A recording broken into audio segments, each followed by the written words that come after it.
Okay, class, we are now on the concept of contracts. Tapos na tayo sa obligations, so let us discuss contracts. Okay, so these are the general concepts on contracts.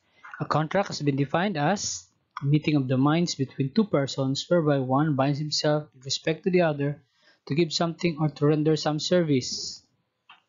Pwede mo dagdagan or to refrain from doing something. This is provided for under Article 1305. Okay, so definitely contract is different from an obligation. And can to give something, to render service, or to refrain from doing something, this corresponds to your obligation to give, to do, or not to do. However, contract is different from obligation. Class, remember that. Okay, a contract is one of the sources of obligations, while an obligation is the relationship that exists after a contract has been entered into. Take note, class, ang sources of obligation nato is law, contracts, quasi-contracts, delicts, and quasi-delicts. So, contract is only one of the sources of obligation. And the obligation, kapag may contract na, magkakaroon na ng obligation ng parties. This is the relationship among the parties, ang kaning obligation. Oh. There can be no contract, there is no obligation, but an obligation may exist even without a contract. Okay. In short, class, all contracts will ultimately result to obligation, but an obligation may not necessarily come from a contract. It may come from law, quasi-contract, delicts, and quasi-delicts. Okay, what is the difference between a contract and an agreement? So an agreement is broader, mas malaki ang agreement, class, because an agreement may not have all the elements of a contract that create legally enforceable obligations. So ang agreement, class, is very broad. Lahat ng kasunduan, agreement na alam natin, agreement ang tawag doon. Pero sa law, contract is different. Ang contract may elements. Lahat ng elements of contract nandun. Subject, matter, object, as a passive subject. Okay. The active subject, the object or the subject of the obligation, the prestation. Okay. Kapag ka nandun lahat yung elements, ang tawag contract. An agreement, class, is very broad. Anything na napag-usapan can be an agreement, but we are not concerned about agreement. We are discussing what is a contract. Okay. So an agreement may not necessarily be a contract in the eyes of the law. So all contracts are agreements, but not all agreements are contracts.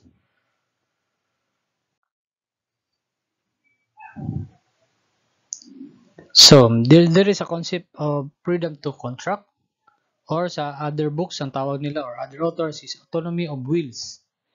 Freedom to contract, plus meaning lahat tayo, all people, all individuals can enter into any form of contract na gusto ninyo. May exception lang dyan.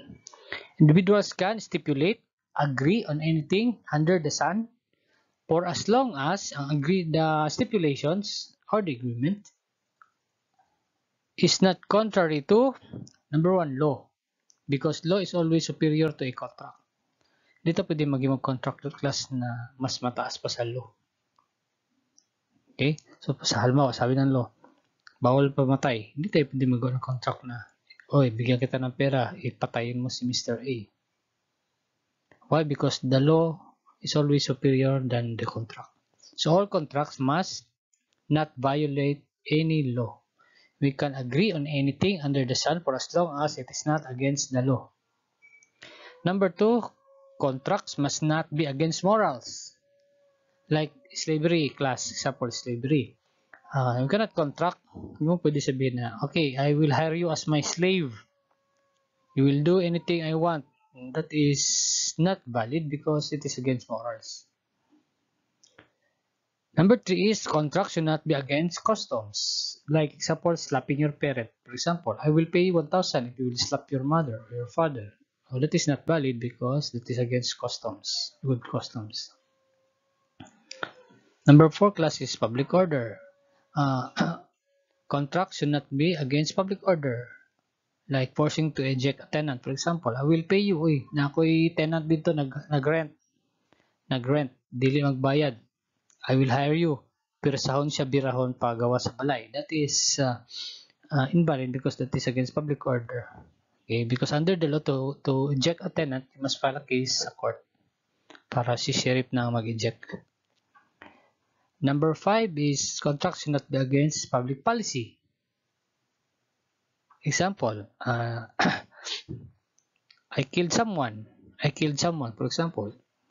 And then sabi ko, ay magbayad na lang ako para hindi ako makulong. That is against policy. That is against public policy. Because under the law, crime should be prosecuted if sa court. Then dito sa court, si judge na mag-determine kung guilty or not guilty. Okay. Okay, kung gawin natin policy, kung okay lang magbayad to escape crime, rich people can do all sorts of crimes and just pay para hindi makulong. Okay.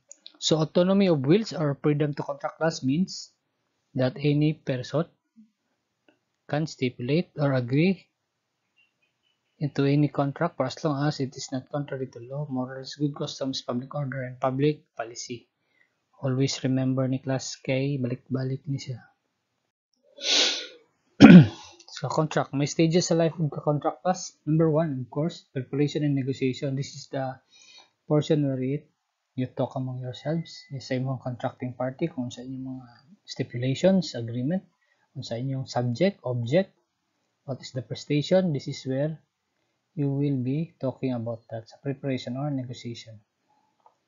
Okay, the next stage is kapag okay na, then the contract will be perfected, or what you call the birth of the contract. As a general rule, contracts are perfected by mere consent. Okay, nag-agree ka, nag-agree ako, perfect ng contract. But there are exceptions to this, which are called the real contracts. Because in real contracts, these are not perfected until the delivery of the object, like depositum, pledge, and commodatum. Kaling depositum, pledge, and commodatum, we will encounter this in your next law subject. Example class, prenda. Okay, prenda. Nag-agree ka na mag-prenda ka sa akin ng isang gamit. Until you deliver to me the thing, walay prenda. Okay? So even if we agreed na may prenda, the pledge is not yet perfected until the thing is delivered to me.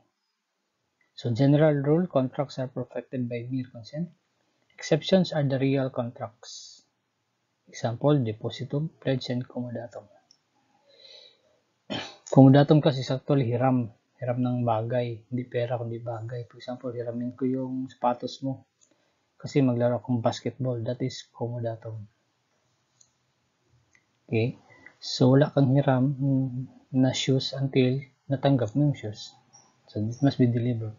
Depositum is deposit class. Alis ako, punta ako sa ibang lugar, iiwan ko sa iyo ang aking motor, kunwari. So that is depositum. Deposit ko yung motor. So there is no contract of depositum unless and until na deliver mo yung motor para for safekeeping. Okay? And then the last stage is the consummation or the termination of the contract. That is when tapos ng contract. The parties have performed all of the respective obligations under the contract. So tapos na. Nagawa na lahat. So termination or consummation or termination of the contract. Pero kung akong pangutan ng class, na yung mga books nga na ay stage diri sa tunga sa number 2 and 3 between perfection and consummation, they call it execution. Okay. So nasa tunga, siyempre perfected ng contract, then i-execute ng contract. Okay, execution of the contract here sa tunga. Then after na-execute, tapos na tanan, saka pa ng consummation or termination. But anyway, under sa book ninyo, 3 lang man. Pero always remember na i-execute usa bago ma-consummate.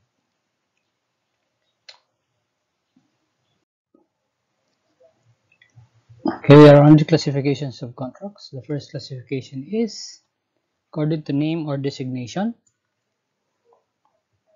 Okay, a contract may be nominate, meaning the law class, ang batas, binigyan siya ng name, like the law on the contract of sales, comodatum, pledge, mutuum, and so on and so forth, like mortgage, may mga pangalan sila, contracts na may pangalan. Obviously, yung walang pangalan is innominate. It has no name. Okay. We'll discuss this sa next slides. Contracts may also be classified according to perfection. Discuss na natin ito kanina. May be consensual. Okay. It is perfected by mere consent like sales. Okay. When you agree to sell on something, kahit hindi pa na-deliver, basta nagkasundo na consensually, then the contract is perfected. Hindi na pwede matras without the consent of the other party. Okay. Sale is perfected by mere consent because it is a consensual contract. Now, there are contracts that requires delivery, which are called real contracts, perfected by delivery like pledge, comodatum, and depositum. Okay, the next classification is according to cost. It may be onerous with valuable consideration like lease. Okay. Naghiram ka ng bagay for a fee. It is onerous kasi nga, onerous meaning burdensome class, may bayad with valuable consideration. So, contract may be onerous like lease or rent. Number 2 is remuneratory or remunerative. Okay? Like values are exchanged. Okay? May binigay ka, so magbibigay din ako. Number 3 is gratuitous, meaning it is based on liberality or generosity. Okay? Like donation class, okay, wala kang valuable consideration ibibigay. It is based on the generosity of the other person, so gratuitous siya. Hindi siya burdensome. Like comodatum din. Comodatum, hiram ka ng sapatos. Kaya mag-basketball ka, balik mo lang pagkatapos, walang bayad. Comodatum yun ang tawag. That is gratuitous. Pag ang hiram may bayad, lease yun class. Lease, onerous yun. Okay, contract may also be according to form. Informal, common, or simple. Okay. And then the second is formal or the solemn. Okay. Lahat ng hindi formal class, of course, informal. Ang formal lang ang bantayan class or solemn contracts is may requirement ang law na certain formalities para maging valid. Example is yung last will and testament. Ay maraming requirements yun class. Formal contract yun. Okay, formal yun. Dapat ganito ang sa formal kasi class may requirement. Dapat ganito ang forma, ilan ang magpirma, may date ba, wala. So marami siyang formalities. Another form of formal contract is yung deed of sale ng lupa. Absolute deed of sale dapat nakasulat. Okay. Yung description ng lupa dapat nandoon sulat. Okay, kasi papasa mo siya sa Register of Deeds. So all others are informal, common, or simple contracts. Okay. Usually class ang formal or solemn contracts are written contracts. Tapos ginanotaryo usually.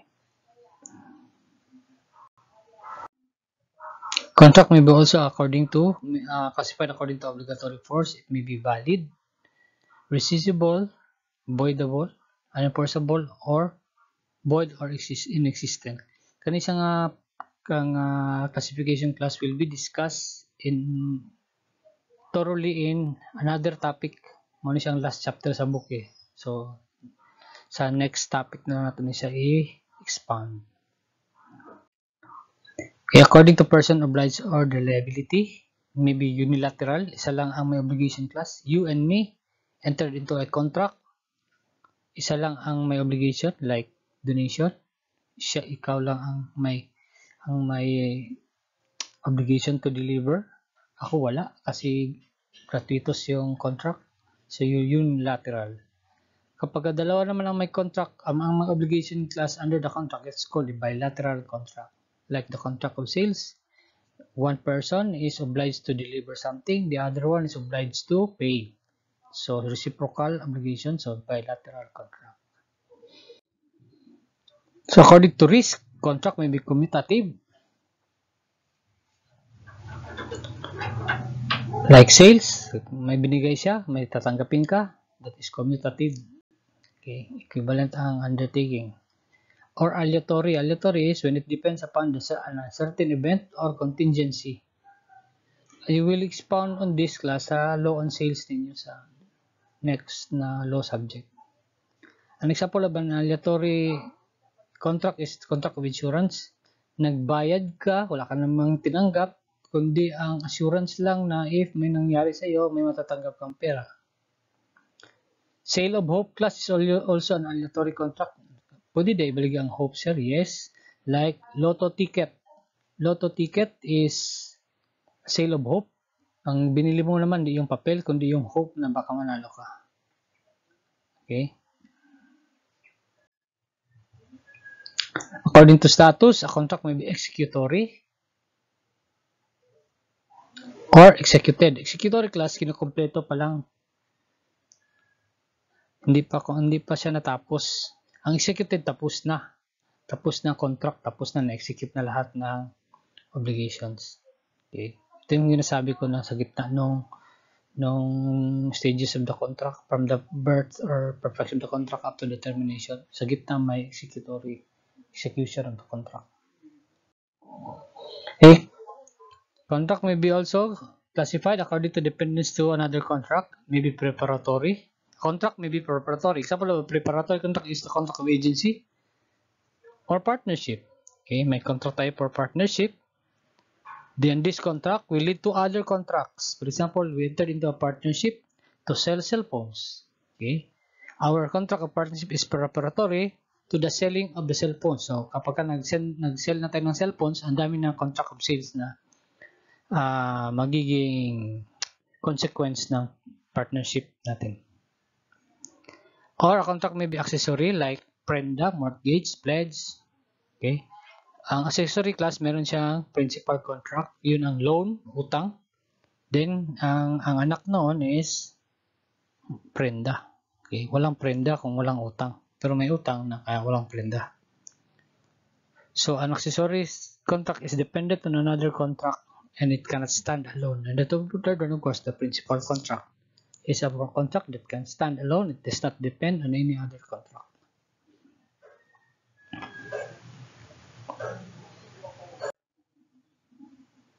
So, ito yung innominate contracts class. Naman sa inyong assignment. Contracts that which has no name, designated by law. Why? Because the law cannot anticipate all forms of contracts. Ang nakasulat kasi sa Civil Code class, lahat lang ng mga kilalang contracts like sales, okay, deposit, hiram ng pera, mutuum, hiram ng gamit, comodatum, pledge, prenda, mortgage ng lupa, mortgage ng personal property.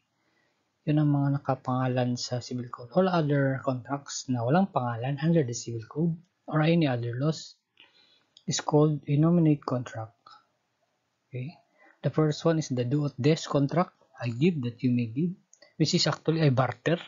Okay, sabi ng author, wala nang do or des ngayon because under the law may contract of barter, okay, exchange of things. Do or facias is I give that you may do. Facto ut des, I do that you may give, and the facto ut facias, I do that you may do. So any other contracts na walang pangalan, you may use this as their designation. Okay. It's a do ut facias contract, it's a facto ut des contract. Okay. But the do ut des contract is called a barter.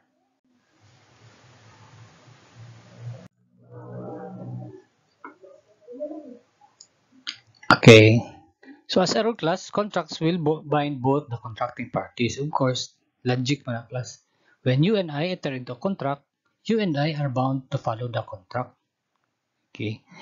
Why gina-emphasize ni sa law class? Because ang gusto ng law is, because bind tayong dalawa, hindi pwede any one of us can back out of the contract. Sabi mo, ay, ayoko na lang. Hindi pwede. Because you and I are bound to the contract. Pwede ka lang mag-atras pag papayag ako. Pwede ako matras kung papayag ka. Okay? So, contracts will bind both contracting parties. This is basic.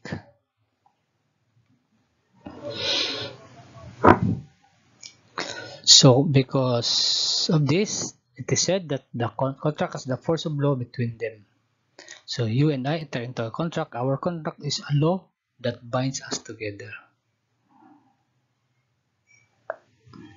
And the validity of the contract and the compliance cannot be left to the will of one of them.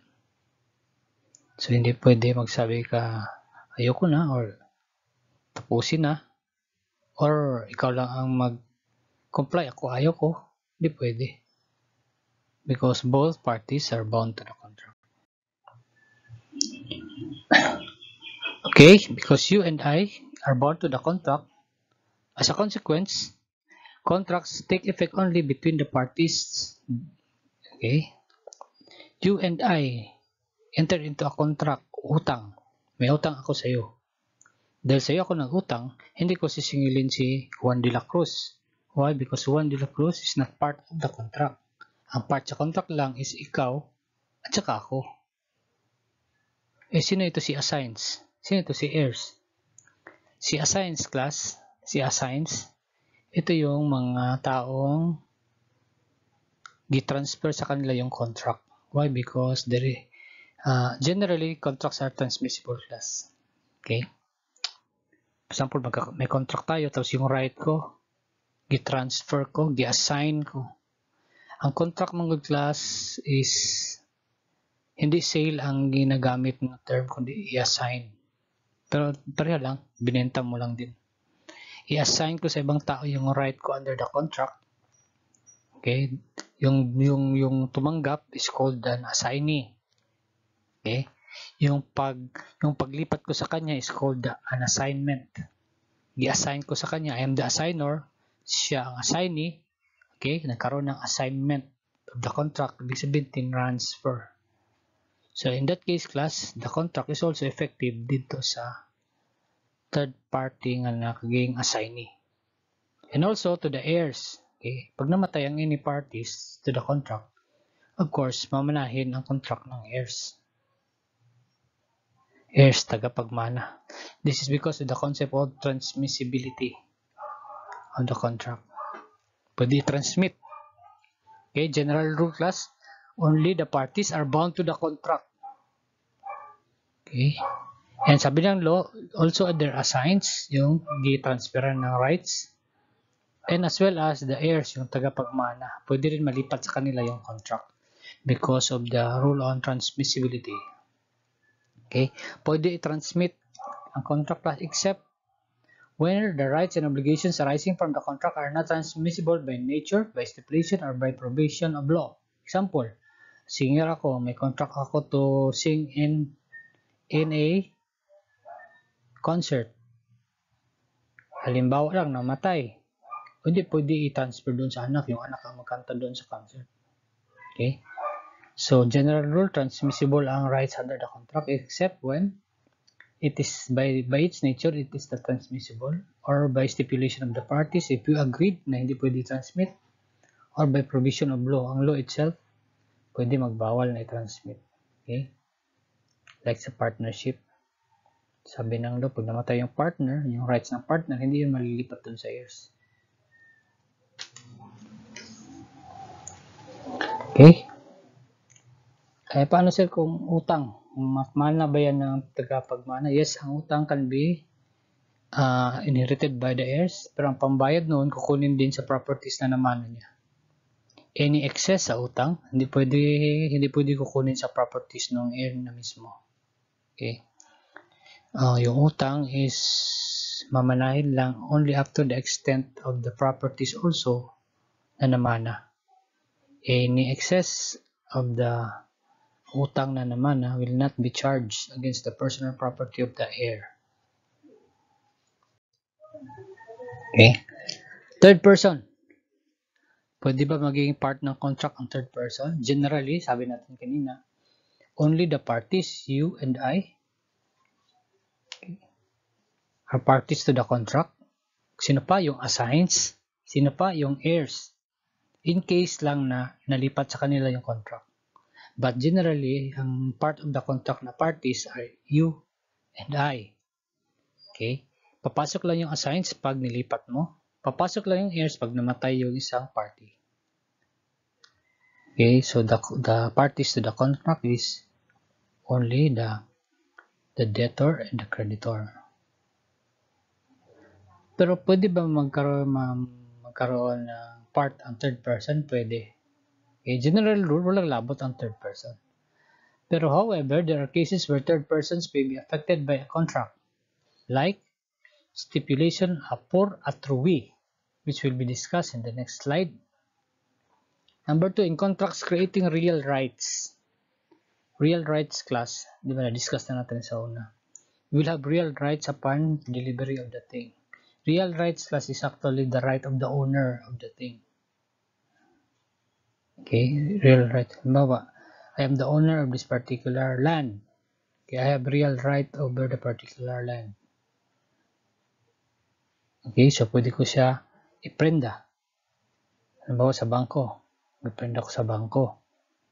So, yung real right ko doon sa land, okay, hawak na ng bangko, nakaprenda sa kanya. Yung real right na yon. So, it can affect third parties.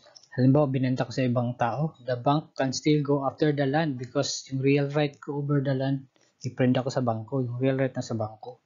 So, kahit binenta ko yung lupa sa third person, ang bangko, kung labot sa muang sale, can still go after the land dito sa third person. Why? Because I have created a real right under the mortgage of the land. Number 3, in contracts entered into to defraud creditors. May mga cases class na ang isang tao marami utang. So, para hindi na siya bulin ng mga nautangan niya, ibenta niya lahat ng properties niya to other persons. So, the court can cancel those transactions with third persons. Okay, third persons, wala labot sa utang. Pero katong mga gipang baligya sa ilan ng mga properties, pwede pa rin bawiin kahit na wala sila kasali sa utang. Because the sale was made to defraud creditors, para takasan yung mga creditors. Pwede pa cancel yun. Contracts which have been violated by inducement of a third person. Okay? You and I have a contract pero may isang tao, third person, na siyang pumilit na i-violate yung contract, then pwede ko siya habulin for the damage caused to me. Kasi siya ang nag-cause ng violation ng contract.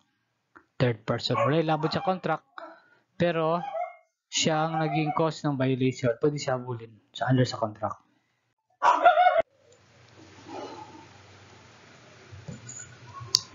Okay. Stipulation por atrui is a stipulation in a contract clearly and deliberately. Importante yung klasa, dapat clear and deliberate. Sinadya.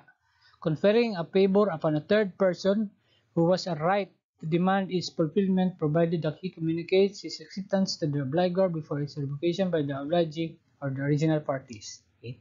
You and I enter into a contract in favor. In favor klasa, hindi pwede unfavorable, dapat favorable. Clearly and deliberately conferring a favor upon a third person. Okay? You and I entered a contract. Sabi ko sa iyo, I will buy your cellphone, but you give that cellphone to my neighbor. Okay? Ang nasa contract class is you and I. Ang third person is my neighbor. And ang favor na i-extend sa kanya is, I'm buying the cellphone, tapos ibibigay sa kanya ay yung cellphone. Okay, so it is a stipulation for atrui in favor of a third person. Dapat in favor, hindi unfavorable. Dapat favorable. Kasi absent siya eh. Wala siya doon sa contract. So, bibigyan lang siya ng favor. And then, pagka nalaman niya, he has to communicate his acceptance class. Kasi yung favor para siyang donation, di ba sabi natin noon, ang donation must be accepted by the donee. So, dapat i-accept siya ng third person. Kailangan niya i-accept niya, tapos isabihin niya, i-communicate niya sa parties before i-cancel ng parties yung contract. Halimbawa, you and I enter into, bigla akong ng cellphone, bigay mo dun sa neighbor ko. Pero pagkabukas, ay, nag-iba ang isip natin, huwag na lang natin ituloy. Okay? So, wala nang karapatan yung third party na magpilit na kunin yung cellphone. So, the third party, upon knowing this, should communicate his acceptance to the parties before the parties has revoked the original contract. Okay. Stipulation for a three-way clause is for the favor of a third person clearly and deliberately conferred by the parties, and that person must clearly communicate his acceptance to the obligor before its revocation of the contract.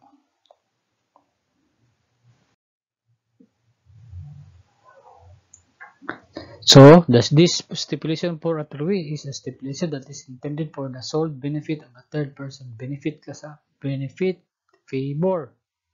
The third person is called the beneficiary. So, this is a form of donation that requires the acceptance of the third person.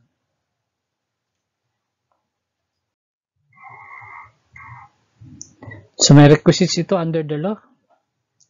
Stipulation for a three-way has the following requisites. Number one, the parties must have very clear and deliberate intention to confer a favor upon a third person. So, dapat clear and deliberate ang pagkasabi kasi na favorable siya sa third person.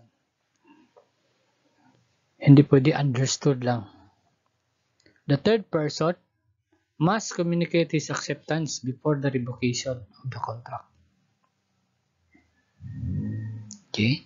The stipulation in favor of the third person should be a part of and not the whole contract. Example, na itong example ganyan, sale. I buy your cellphone, i-deliver mo sa neighbor ko. Okay. The whole contract is actually the sale. Given, binili ko yung cellphone mo. Okay. Part of our contract is to deliver. Yung delivery to the neighbor is only the part of the contract, not the whole contract. The whole contract is the contract of sale. That the favorable stipulation should not be conditioned or compensated of any kind of obligation whatsoever. Okay. Yung third person class, dahil for his benefit yung stipulation, dapat walang kabayaran na kukunin sa kanya. Okay. Para maging matawag siya na stipulation for a three-way, there should be no compensation or condition imposed on the third person. Number 5 is neither the contracting party bears the representation or authorization of the third party. Okay. Okay. Ibig sabihin, class, hindi ako na-authorize ng third party na mag-enter into the contract with you. Okay. Totally stranger siya. Yung third party must be a total stranger to the contract. Hindi siya nag-authorize na enter into contract. Okay? Or hindi niya ako inutusan to enter into a contract. Basta dapat lang siya. Wala siyang alam sa contract na meron palang benefit para sa kanya. Ito yung requisites para makatawag yung stipulation as a stipulation for a three-way in favor of a third person.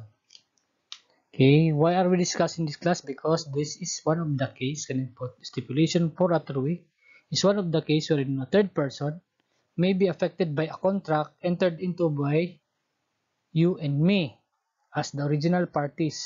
Okay, because as a general rule, only the parties to the contract is bound to the contract. This is one of the case na may third person na may involved, pero may conditions siya. May conditions ito class because hindi pwede siya i-involve ang third person ng basta-basta. Kasi nga wala man sila abot sa contract. Okay? So, stipulation for a three-way. O, lumalabas ito minsan sa board, so take note of this.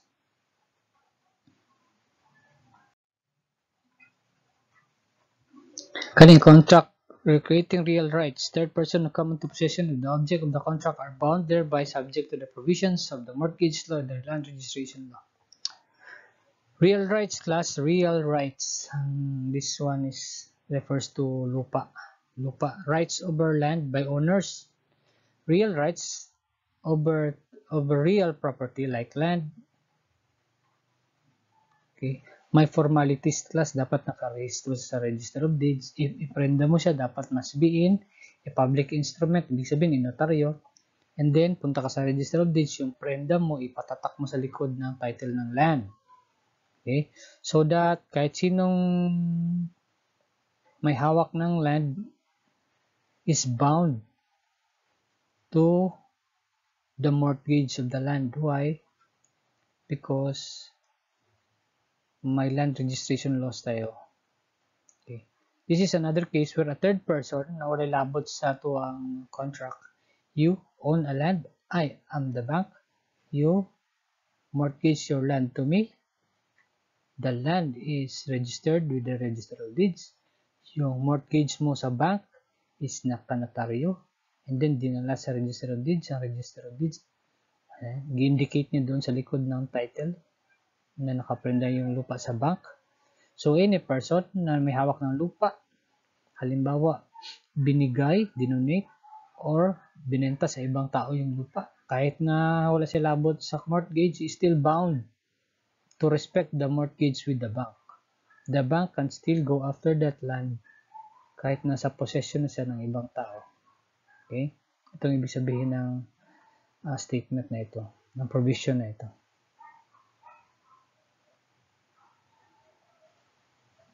Okay? A real right is a binding against the whole world and attaches to the property over which it is exercised and wherever it goes. Okay? Sa law on land titles and deeds class. Okay? Any information na makita niyo sa Register of Deeds, ang title sa land, ang pangalan sa lupa, kay kinsa na siya nakapangalan, kay sino may-ari, lahat ng nakatatak sa likod ng Register of Deeds, sa land title is considered notice to the whole world. Okay. Unauthorized contracts. Unauthorized contracts class is when you enter into a contract in behalf of another person tapos hindi niya alam, hindi ka rin niya sinabihan, unauthorized contract. Okay? Because as a general rule, only the original parties are bound to the contract. Wala labot ang ibang tao. So if you enter into a contract in the name of another person who did not authorize you or who did not know na nag-enter ka into a contract, is called an unauthorized contract. So, okay, an unauthorized contract are those entered into in the name of another without being authorized. Okay, nagbuot-buot lang ka. Hindi alam ng isang tao, nag-enter ka into contract in his name. So, it is called valid ba yung contract? Sabi ng batas, it is unenforceable class. The contract is unenforceable. Ibig sabihin, hindi ka pwede magawa ng action to enforce the contract. Hindi mo pwede pilitin yung isang tao na hindi niya alam yung contract na ginawa para sa kanya. You cannot even go to court and ask the court to enforce the contract because it is unenforceable. The judge will just dismiss the case because the contract is unenforceable. Hindi siya pwede i-enforce because the contract is unauthorized. Why? Because the general rule is the third person are not bound to the contract, especially if the contract is without his, wala siya nag-authorize. Okay, wala sila labot na. But the third person can always ratify. Sabi niya, sige na lang, i-honor ko na lang yan. In that case, ratified na siya class. In that case, from being unenforceable, magiging valid contract na siya if di-ratify siya. Okay. Anyway, kaning unenforceable contracts will be discussed in another topic at the end of the book. Kauban sa rescissible, unenforceable, voidable, or void contracts. Defective contract mo gunin sa class na yan. Rescissible, unenforceable, voidable, void. These are defective contracts. Okay. We'll discuss this later.